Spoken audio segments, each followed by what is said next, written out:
Welcome, my fellow travelers on the path back to the past.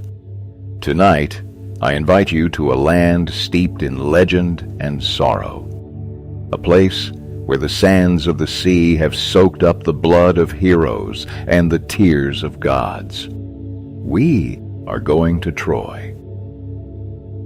Among the myriad of celebrated warriors, there is one name that shines brighter than all the rest, like a destined star that burns itself out to illuminate the night sky. His name is Achilles. They call him a demigod, the invincible warrior, the fury of the Achaean army. But who was he behind the gleaming shield and the terrifying spear? A son haunted by prophecy? A friend with a love deeper than the sea itself? Or a soul torn between immortal glory and a peaceful life he could never have? Our story tonight, Achilles and the fatal heel in the Trojan War, is not a simple heroic epic. It is a journey into the depths of a hero's heart, to find that his only weakness lay not in his heel, but in the very love and humanity that made him great, and which also, ultimately, destroyed him. Now, let us journey back in time together, to the fateful moment when the first Greek ships turned toward the horizon, carrying with them the storm named Achilles. Part 1. The Child of Prophecy. The story of Achilles does not begin on the battlefield, but with a love forbidden by fate. His mother was Thetis, a Nereid, a beautiful and powerful sea goddess. Her beauty was so great that both Zeus and Poseidon desired her. But a terrifying prophecy was uttered by Prometheus. The son that Thetis bore would become greater than his own father. For a king like Zeus, who was always afraid of being overthrown, that was a warning that could not be ignored. To avoid that risk, Zeus decreed a different fate for Thetis. She must marry a mortal. That man was Peleus, a kind and brave king.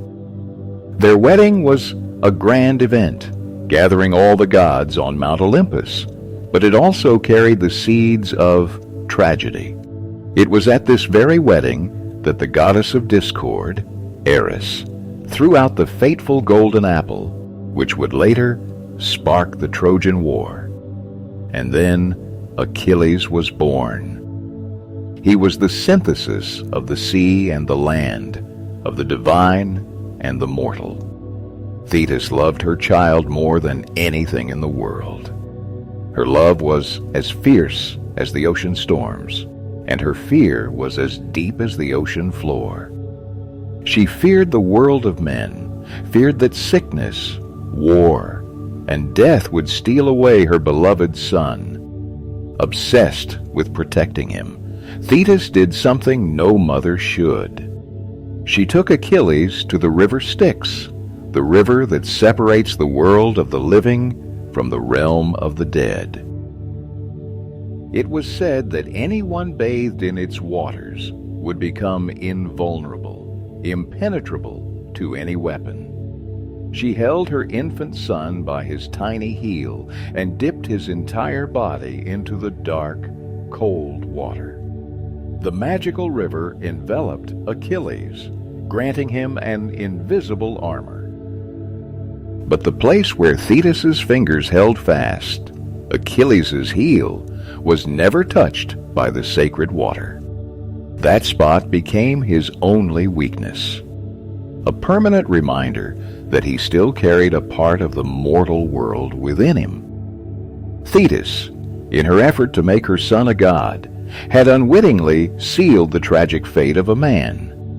That heel was not just a physical weak point. It became a symbol of a mother's love, of human imperfection, and of a destiny that not even the show could change.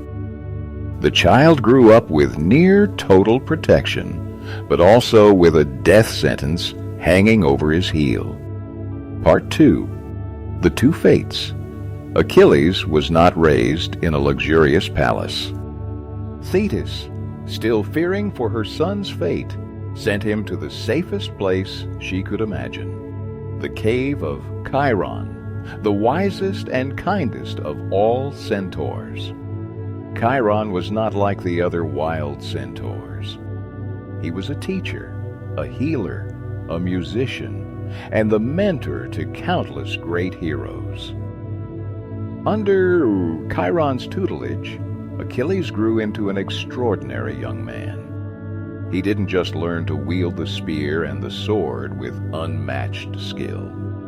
Chiron also taught him to play the lyre, and Achilles' music could quiet the fiercest of wild beasts.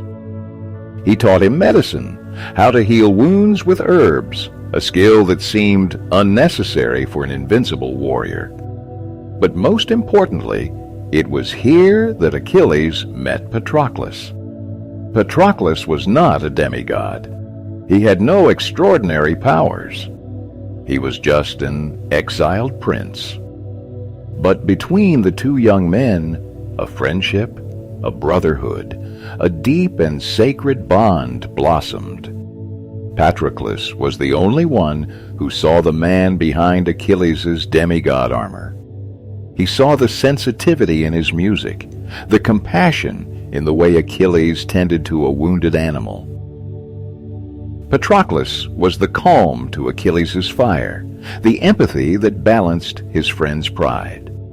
They were two halves of one soul. When Achilles came of age, his mother told him of the prophecy tied to his life. The fates, the Moirai, had woven two paths for him to choose. One, he could choose not to fight in the Trojan War. He would live a long, peaceful life, have a wife and children, and rule his father's kingdom. He would have happiness, but when he died, his name would be forgotten like dust. Two, he could go to Troy. He would become the greatest warrior who ever lived. His name would be sung in immortal epics, enduring for all time. But the price was a short life. He would never return to his homeland. It was a terrible choice for anyone. On one side, personal happiness. On the other, eternal glory, Kleos. The young Achilles, with the blood of a warrior boiling in his veins and a thirst to prove himself, did not hesitate for a second. He told his mother, "It is better to live one day as a lion than a whole lifetime as a sheep." He chose glory. He chose immortality. He chose death. Patroclus, without a single question, chose to follow him. He did not follow glory. He followed his friend. And that choice sealed the fate of them both and of the entire Trojan War. Part 3. The Call to Troy. When Helen, the most beautiful woman in the world, was taken by Paris to Troy, the oath of the Greek kings was invoked. 1,000 ships were prepared to sail east, to reclaim the honor and the wife of King Menelaus. And everyone knew that without Achilles, victory was impossible. But Thetis, with the broken heart of a mother who knew the future, decided to fight against destiny. She took Achilles to the island of Scyros and convinced King Lycomedes to let him live in hiding in the palace with the king's daughters. She made her son, the greatest of warriors, wear a dress and live as a maiden, concealing his identity among the women. But destiny cannot be hidden forever. A prophecy also said that the Achaeans could not take Troy without Achilles. And so Odysseus, the cunning king of Ithaca, was sent to find him. Odysseus arrived at Scyros disguised as a merchant. He brought many precious goods, fine silks, glittering jewelry, and among them an exquisitely crafted sword and shield.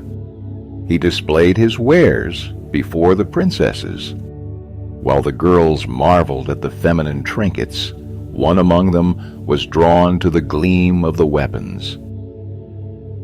To be certain, Odysseus had one of his men blow a battle horn. Instantly, in a warrior's reflex, Achilles tore off his dress, seized the sword and shield, and stood ready for a fight.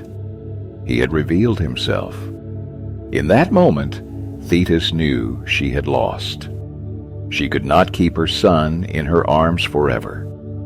She could only weep and give him her final warnings, and a suit of armor forged by the god Hephaestus himself. Achilles, along with Patroclus and his loyal Myrmidon army, joined the Achaean forces. His arrival was like the coming of a god. He was tall, beautiful, and radiated an extraordinary aura. When he fought, he was like a whirlwind, unstoppable. The first 9 years of the war passed. 9 years of bloody skirmishes, of a seemingly endless siege. The Achaeans could not breach the strong walls of Troy. But on the battlefield outside, Achilles was a terror. He conquered dozens of surrounding cities, brought back countless spoils, and no Trojan warrior, not even the great Hector, dared to face him alone. Achilles' name had become a living legend. But that glory was built on blood and tears. Every day, he drew closer to his foretold death. And every day, Patroclus was by his side, not to fight like a demigod, but to remind Achilles that no matter how great he was still human. Part 4. The Rage of Achilles. After 9 long years, exhaustion and stress had worn down the morale of the entire army. And it was at this moment that the seeds of destruction came not from the enemy without, but from the pride within the Achaean ranks. The story began with a prize of war. During a raid, the Achaeans had captured 2 beautiful maidens. Chryseis was given to Agamemnon, the commander-in-chief of the army, and Briseis was given to Achilles. Chryseis' father, a priest of the god Apollo, came with a rich ransom to beg for his daughter's return. But Agamemnon, in his arrogance, insulted and dismissed him. The old priest prayed to Apollo to punish the Achaeans, and Apollo answered. He took up his silver bow and shot plague arrows into the Greek camp. A plague raged, and soldiers died like flies. Achilles, unable to watch the army be destroyed, called a meeting and demanded that the seer Calchas reveal the cause. Calchas, after being promised protection by Achilles, revealed that it was all due to Agamemnon's insult. To appease Apollo's anger, Agamemnon had to return Chryseis. Agamemnon, under pressure from the entire army, was forced to agree. But a king's pride had been wounded. Feeling humiliated before Achilles, he declared, "If I must give up my prize, I will take your prize to compensate. I will take Briseis." The air in the tent froze. This was not just about taking a woman. In the world of heroes, war prizes were a symbol of honor, time. To take Briseis from Achilles was to declare that his honor was worthless, that his immense contributions to the war were meaningless. A terrible rage, a sacred meanness, erupted in Achilles' chest. He felt betrayed, insulted in the most bitter way. He almost drew his sword to kill Agamemnon on the spot, but the goddess Athena appeared, visible only to him, and stayed his hand. Instead of violence, Achilles made an oath. He drove his spear into the ground and declared, By this oath, I, Achilles, son of Peleus, will fight no more. My Myrmidons and I will withdraw from this war. There will come a day when the Trojans slaughter you on your own ships, that you will kneel and beg for the help of Achilles. But then you will receive only silence, and you will regret having insulted your greatest warrior." With that, he turned and stormed out, leaving a deathly silence behind. He returned to his tent, sat by the shore, and wept. He did not weep from weakness. He wept for his trampled honor. He called for his mother Thetis from the depths of the sea, and he asked her for a terrible thing, to ask Zeus to help the Trojans win, until the Achaeans paid the price for their foolishness. The rage of Achilles had begun, and it would bring destruction not only to his enemies, but to those he loved most. Part 5. The Unbearable Absence. Achilles' absence from the battlefield immediately created a deadly void. The lion had left, and the hyenas began to attack.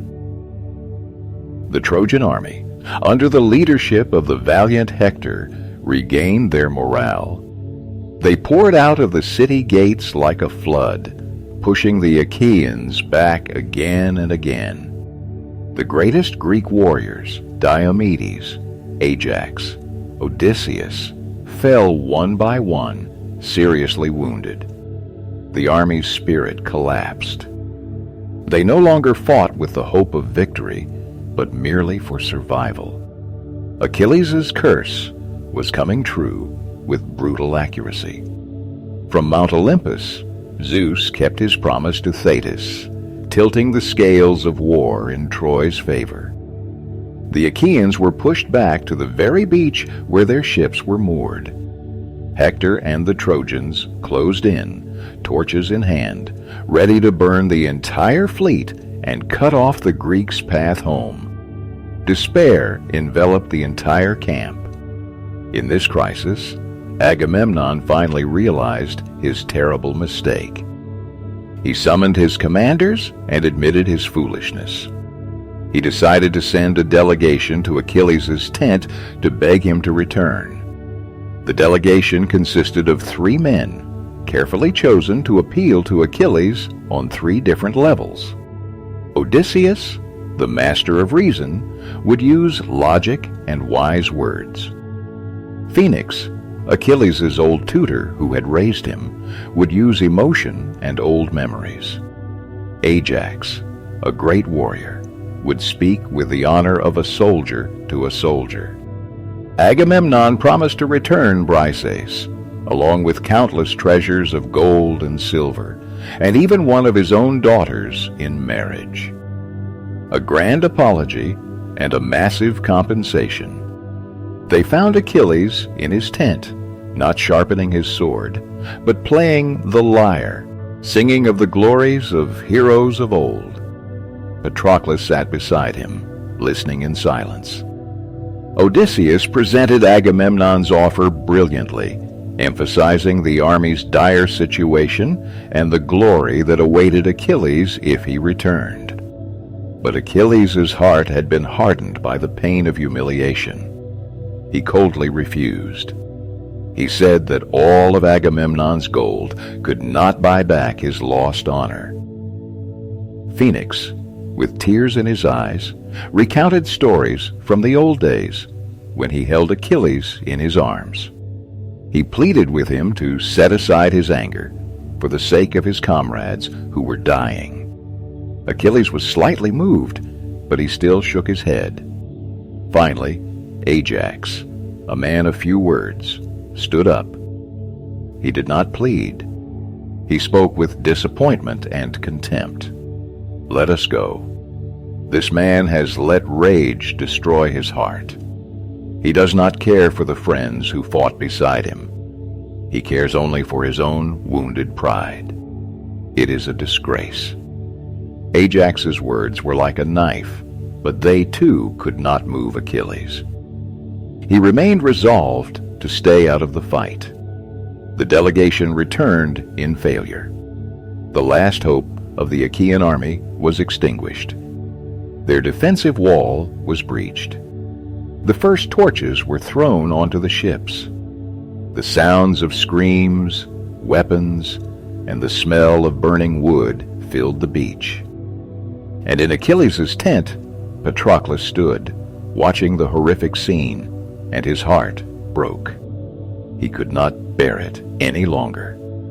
Part 6. The Shadow of Achilles. Patroclus could not sit idly by and watch his friends and comrades be slaughtered. He did not have Achilles' wounded pride. He only had a compassionate heart that was bleeding. He went to Achilles, his eyes filled with tears, a rare sight for a seasoned warrior. "Achilles," he said, his voice choked with emotion. "If you have decided not to fight, that is your choice. But please, do not let our brothers die in despair. Let me wear your armor. Let me lead the Myrmidons into battle. When the Trojans see that armor, they will think the great Achilles has returned. They will be terrified and will retreat. Just that will be enough to save the ships." Achilles looked at his best friend, the only person in the world he loved unconditionally. He saw the pain in Patroclus's eyes, and his own iron heart began to melt. He was torn between his rage at Agamemnon and his love for Patroclus. In the end, love won. "Very well," Achilles said. "Wear my armor. Lead the Myrmidons. But listen to me, Patroclus. This is critically important." He placed his hands on his friend's shoulders, looking him straight in the eye. "Drive the Trojans from the ships. Save the camp. But once you have done that, you must return immediately. Do not get carried away by the thrill of victory. Do not pursue them to the walls of Troy. That glory is meant for me. If you go too far, the gods will punish you. Promise me, Patroclus." Patroclus, in his joy and haste, nodded in agreement. He promised. But in the heart of a warrior, a promise is sometimes forgotten in the heat of glory. When Patroclus put on Achilles' armor, a miraculous change occurred. He seemed taller, stronger. The armor, forged by a god, seemed to infuse him with a part of its true owner's power. The Myrmidons, who had grown weary of inaction, roared with approval when they saw their commander, in the guise of Achilles, leading them once more into battle. Patroclus, the shadow of Achilles, burst onto the battlefield like a storm. As predicted, the Trojans, upon seeing that familiar, terrifying armor, were horrified. They thought Achilles had set aside his anger. Their morale collapsed. Patroclus fought with extraordinary skill.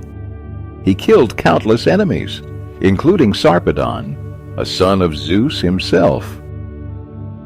He single-handedly extinguished the flames on the ships and drove the Trojans back from the camp.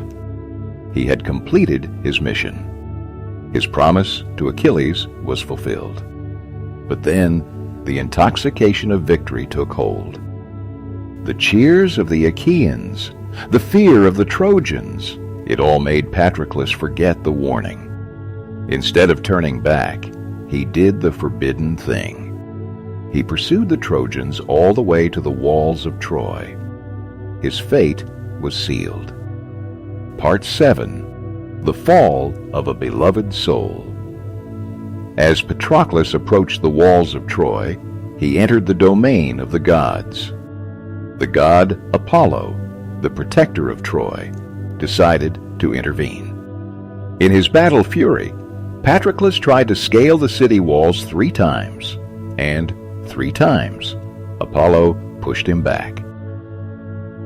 The fourth time, the god appeared in a blinding light and warned, "Fall back, Patroclus. It is not your fate, nor that of the greater Achilles, to take the city of Troy." Patroclus retreated, but it was too late. He had caught the attention of the gods. On the battlefield, Hector, Prince of Troy, rallied his troops. He saw the warrior in Achilles' armor wreaking havoc and decided he must be stopped. A fateful duel began, but it was not a fair fight. The god Apollo snuck up behind Patroclus and struck him a mighty blow on the shoulders, knocking off Achilles' helmet and revealing Patroclus' true face. Then, a Trojan warrior named Euphorbus stabbed him in the back with a spear. Patroclus was gravely wounded, staggering. He had lost the divine strength of the armor.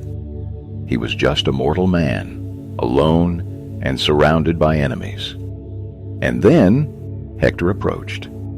He drove his spear through Patroclus' stomach. In his final moments, Patroclus looked at Hector and uttered a prophecy. "You can boast now, Hector, but you did not kill me alone. It was fate and the son of Leto, Apollo, who brought me down. You were only the third. And listen to me, death is standing right behind you. You will not live long. You will be killed by the hands of the great Achilles." With that, the soul of Patroclus left his body and flew down to Hades. A silence fell over the battlefield. Even the gods held their breath at the tragedy that had just unfolded. News of Patroclus' death was brought back to the Greek camp. A friend, Antilochus, ran to Achilles' tent. He found Achilles sitting there, anxiously awaiting Patroclus' return. When Achilles heard the news, his world collapsed. It wasn't sadness. It was an internal annihilation. He let out an inhuman scream, a scream filled with pain, despair, and regret. He clawed at his own face, poured dust and ashes on his head, and rolled on the ground like a mortally wounded animal. The greatest warrior in the world, who feared no enemy, was now completely broken by loss. He had not just lost a friend, he had lost half of his soul. His rage at Agamemnon now seemed petty, meaningless. It was replaced by a new rage, 1,000 times greater, a dark rage aimed at Hector and at himself for letting this happen. Thetis, hearing her son's cry, rose from the deep sea. She embraced her shattered child. Achilles spoke to his mother, his voice hoarse with grief. "I no longer wish to live, unless I can kill Hector, the man who killed my friend, with my own spear." Thetis wept, for she knew, if you kill Hector, your own fate will come soon after. Achilles looked at his mother, his eyes blazing. "Then let it come. Patroclus is dead. I have nothing left to lose." The rage had transformed Achilles. He was no longer fighting for glory. He was fighting for revenge. A god of war had just been born from the ashes of a broken heart. Part 8. The Awakening of the War God. The transformation of Achilles was terrifying. He was no longer human. He was the personification of vengeance. He stood on the edge of the trench, without a scrap of armor, and let out a war cry. The goddess Athena amplified his cry, making it sound like the trumpet of the gods. The Trojans, upon hearing that furious shout, were so terrified they trampled each other in their haste to flee. Achilles reconciled with Agamemnon, not because he had forgiven him, but because such mortal disputes no longer mattered. He took back Briseis, but didn't even glance at her. His mind had only one single image: Hector. His old armor had been taken by Hector as a prize. Thetis went once more to the smith god Hephaestus, begging him to forge a new set for her son. Hephaestus, out of pity, created a masterpiece. The shield of Achilles was not just a defensive item. It was a work of art, a cosmos in miniature. On it, Hephaestus depicted the earth and the sky, the sun, moon, and stars. He depicted two cities, one at peace, with weddings, festivals, and just trials, and one at war, with sieges and bloody battles. He depicted fields, farmers harvesting, herds of cattle, and a circle of dancing youths.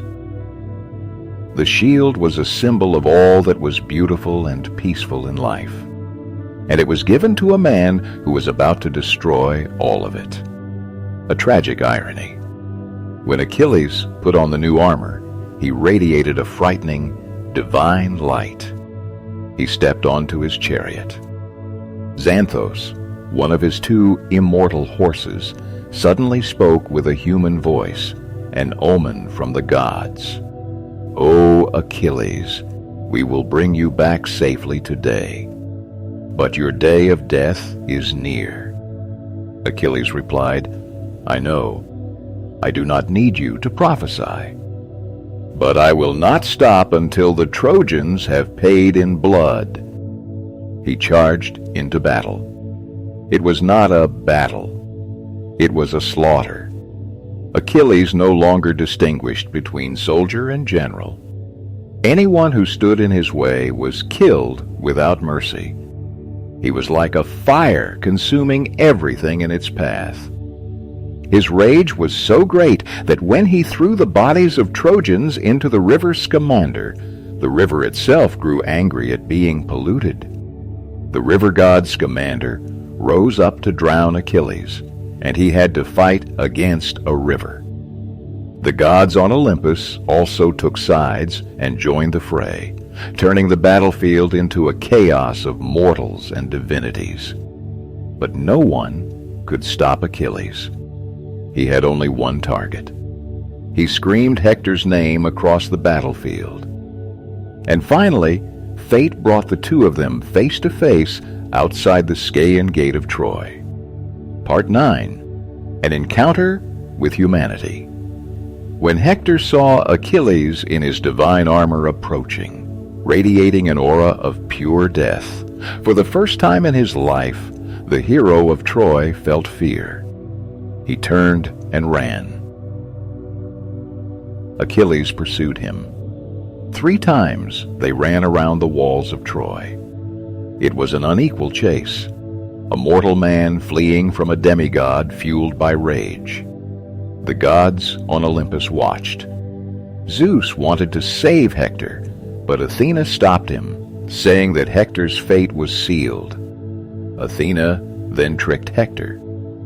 The goddess disguised herself as Deiphobus, Hector's brother, and appeared beside him, promising to fight with him. Hector, his courage renewed, stopped and faced Achilles. Before they fought, Hector made a proposal. "Achilles, let us swear an oath. Whoever wins will not defile the loser's body, but will return it to his comrades for a proper burial." Achilles looked at Hector with eyes full of hate. "There are no pacts between lions and men. There are no agreements between wolves and lambs. So it is with you and me. There will be no deals until one of us falls." The duel began. They were the 2 greatest warriors of their nations. But Achilles, with Athena's help and his divine rage, had the upper hand. He found a chink in the armor Hector was wearing, Achilles' old armor, right at the throat. He drove his spear through it. Hector fell. In his dying breath, he once again begged Achilles to return his body to his father, King Priam, in exchange for gold. But Achilles, still consumed by rage, answered cruelly, "Even if your father brought your weight in gold, I would not give you back. I wish my rage would let me cut your flesh and eat it raw. The dogs and vultures will feast on your corpse." After Hector was dead, Achilles did a horrific thing. He pierced Hector's heels, tied his body to the back of his chariot, and dragged the hero of Troy through the dust around the city walls, as Hector's grieving father Priam, his mother Hecuba, and his wife Andromache watched in agony from the ramparts. It was the peak of inhumanity. Achilles had won the battle, but he had lost himself. He brought Hector's body back to the camp and left it for the dogs. But the gods protected the corpse, keeping it from decay. For 12 days, Achilles remained in his grief, dragging Hector's body around Patroclus' tomb each day. The gods on Olympus could no longer stand this sight. They decided to intervene. They sent the god Hermes to escort the old king Priam, alone, in the dead of night, to Achilles' tent. The old king, unarmed, snuck into the tent and knelt before the man who had killed his son. He did something no king had ever done. He clasped Achilles' knees and kissed his hands, the very hands that were stained with the blood of his sons. "Godlike Achilles," Priam said, his voice trembling. "Remember your own father, an old man like me. Perhaps he too is being harassed by his neighbors with no one to protect him.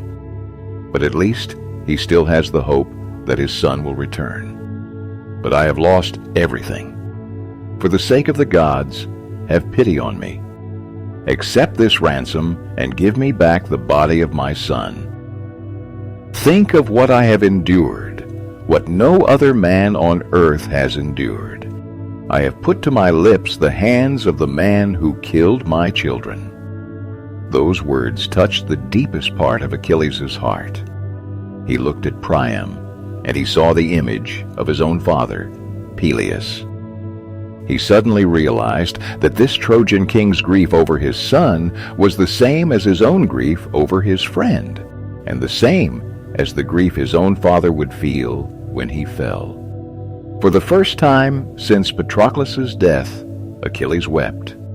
He wept for Patroclus. He wept for Hector. He wept for Priam. And he wept for his own tragic fate. The old king and the young warrior wept together for the losses of war. Achilles' rage had vanished, replaced by a deep, human empathy. He stood up and raised Priam to his feet. He ordered his servants to wash and anoint Hector's body, and he himself placed the body on Priam's wagon. He agreed to a 12-day truce so that Troy could hold a proper funeral for Hector. In that moment, Achilles was no longer a killing machine. He had found his humanity again. It was his greatest moment, not on the battlefield, but in the quiet of a tent, when he showed compassion to his enemy. He had redeemed his soul. Part 10. The Unwritten Chapter. The funeral of Hector took place. Troy mourned its greatest hero, and Achilles knew that his own time was short. The prophecy of Hector before he died, and the warning of his immortal horse still echoed in his mind. He knew he would die, but he did not run. He had chosen this path. He continued to fight, like a meteor burning its brightest just before it disappears. He killed many other great warriors, including Memnon, king of Ethiopia, and Penthesilea, queen of the Amazons. But fate is inescapable. Paris? The prince who had started the war but was not a brave warrior hid behind a city gate.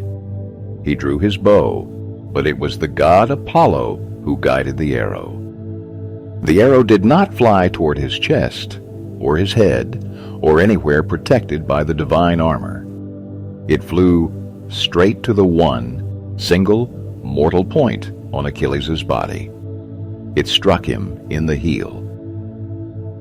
The greatest of warriors, whom no spear or sword could wound, was brought down by a cowardly shot aimed at the very weakness that a mother's love had accidentally created.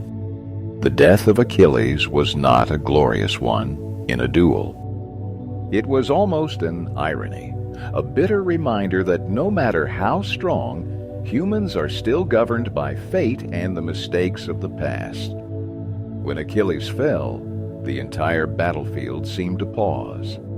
Another fierce battle erupted just to claim his body. Finally, Ajax and Odysseus managed to carry him back. The entire Achaean army mourned for Achilles.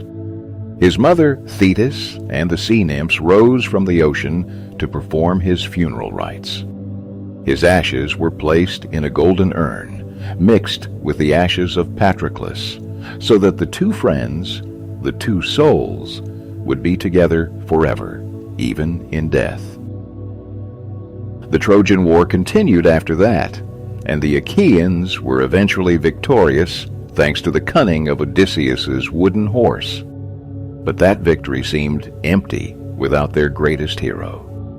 Achilles was dead, but he had achieved what he wanted. He had chosen a short life in exchange for eternal glory. Thousands of years later, we are still here, telling his story. His name has truly become immortal. But the question remains, hanging in the air, was that immortality worth it? Was it worth trading for a peaceful life, for the death of his best friend, and for so much blood and tears? The story of Achilles does not have a happy ending. It is a tragedy, a reminder of the dual nature of humanity, our infinite capacity for love and our infinite capacity for destruction. He was a hero, certainly, but he was also a flawed human being, governed by pride and rage. The heel of Achilles, in the end, was not just a weak spot on his body. It was a symbol for everything human in him. His love for Patroclus drove him back to the war, and that same love led to his destructive rage. His compassion for Priam helped him find his soul again, but it could not save him from his fate. So, what do we learn from Achilles? Is true glory not in being invincible, but in having the courage to face one's own vulnerabilities? Was his most heroic moment not when he killed Hector, but when he wept with Priam? And finally, each of us has our own Achilles' heel. The weaknesses, the fears, the passions that we try to hide. The story of Achilles challenges us to look at those heels, not with shame, but with understanding. Because it is those very imperfections, that very humanity, that shape who we are, and make this short life worth living. Thank you for reliving a legend with me. May the echo from the heel of Achilles remain in our thoughts for a long time to come.